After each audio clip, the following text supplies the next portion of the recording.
All right, let's talk about single hand collar grab defense, straight arm. So this is when he's got a straight arm, he's pushing into me, and his thumb is up. So you can see he's grabbing thumb up. So this is probably the one of the more common ones you might encounter is the thumb up. So anytime, again, he's got one hand on me, we're concerned what the second hand is doing. Anytime both his hands are on me, you should feel more comfortable that you're not going to get punched. But here, anytime he makes a fist or winds up, this second arm should be my number one concern. So if he winds up on that, I've got to close the gap on this to T position so I can hit throw. If he's not threatening the punch, we're okay to do the move. So he's pushing into me on this one, so with this one I can just kind of lean in here. But really the beauty with this move is we're really piggybacking off of his forward momentum. Okay? So let's show the move and then we'll break it down. So he's pushing in, I'm just going to turn right here for the arm lock. So very simple move, but there are some very important things going on here that we've got to talk about. So, number one, if he's not really driving into me, I've got to pull him out of his base. So the more he drives into me, the easier this move will be. If he's just kind of, I don't know why he would be, but if he's just kind of stiff arming me like this, we've got to pull him out of base to take his strength away. So if I've got to pull him out of base, this far side arm is going to be palm up on the wrist, and I like to put this one palm up on the elbow. The reason I like to go on the elbow is to help keep his arm straight. Okay? We can just stay here, but sometimes what tends to happen is this arm starts to bend funny. And hey, this isn't a bad place to be either, but we no longer have a submission from there. So by keeping this arm straight, I just create some upward pressure here. And then as I rotate through, I'm guiding his arm, keeping it straight until it's on my shoulder. Then the hand can slide down to the wrist to create leverage for that lock. So if I need to pull him, I'm just going to take a big step away here and let my body do the pulling. Rather than just trying to pull with the arms, I'm just locking on and taking a step away and leaning and letting my body weight pull him. Okay, let's do this here just a little. So I'm stepping away, pulling, and then as I turn, this leg's going to step through and I'm back in my nice square stance.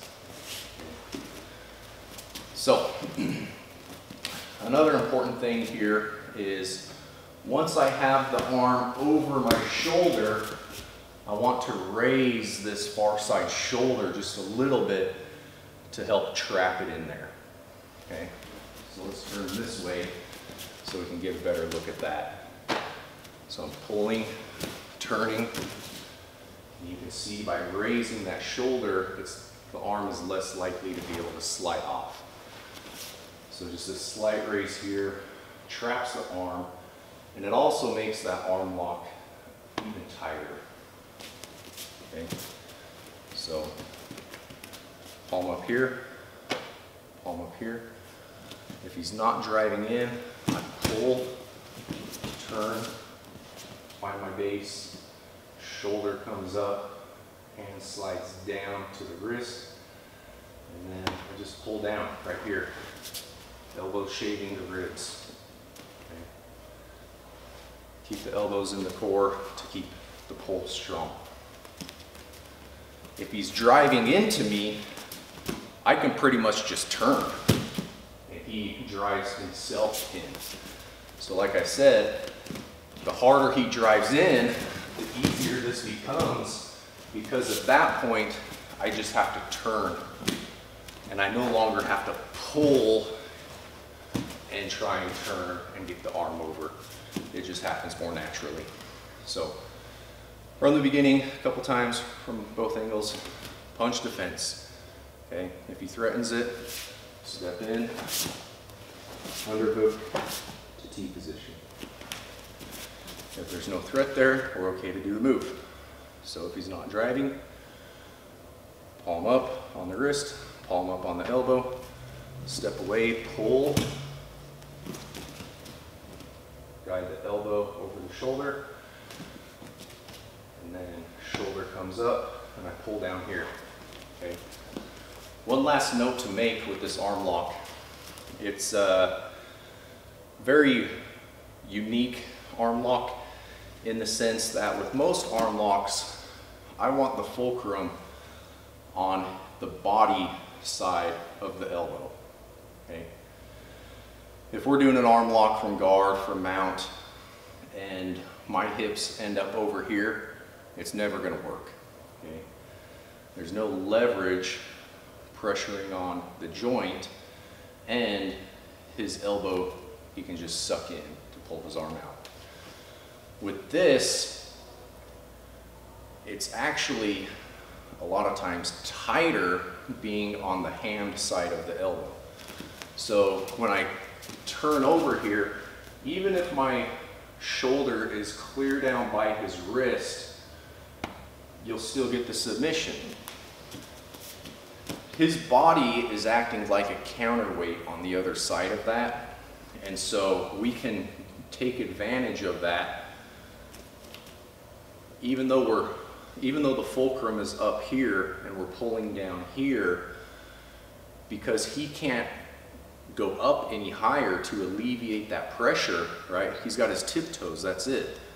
After that, there's no more give to that. He can't move anymore.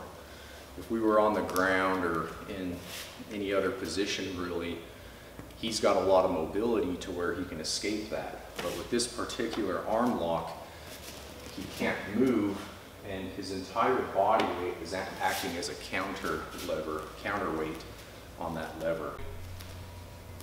All right, so one other thing we need to talk about here is when we pull too deep with this. So when I turn from here, if I pull this arm too deep, right, for a normal arm lock on the ground, we want to be deep in the armpit.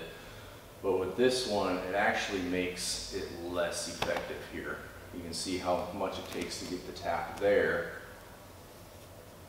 as opposed to if I'm out here, either on the elbow or, you know, somewhere in the vicinity of the elbow is where you're going to have the most success. And really, past the elbow is when you're going to have the most success there.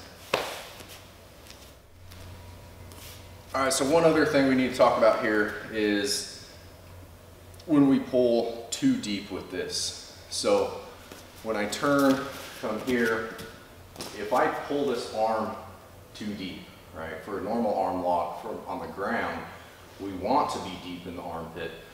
But with this one, it actually makes it less effective here. You can see how much it takes to get the tap there, as opposed to if I'm out here, either on the elbow or, you know, somewhere in the vicinity of the elbow is where you're going to have the most success. And really, past the elbow is when you're going to have the most success there. So, just a couple times, you know, more or less full speed. Like I said, it's more difficult if he's not driving in, if he's more just stiff arming me.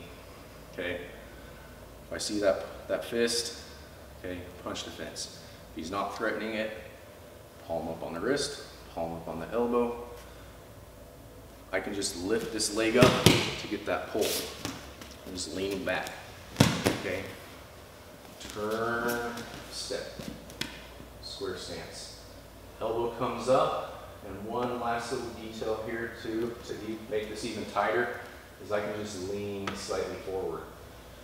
If I'm vertical here, if he starts pulling that arm, it's going to pull me back. Okay. So by lifting the shoulder and just leaning slightly forward, I've got a much better base here. and I won't get pulled back. So, a couple times. Okay. Punch defense. Find your base. Palm up on the wrist, palm up on the elbow. Here. Full speed. The more he drives in, easier. This side.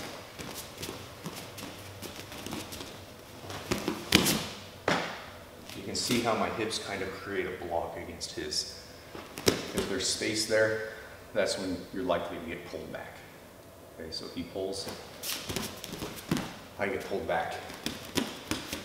I created contact with my hips there.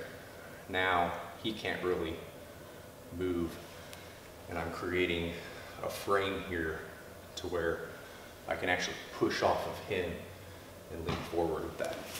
So one more time.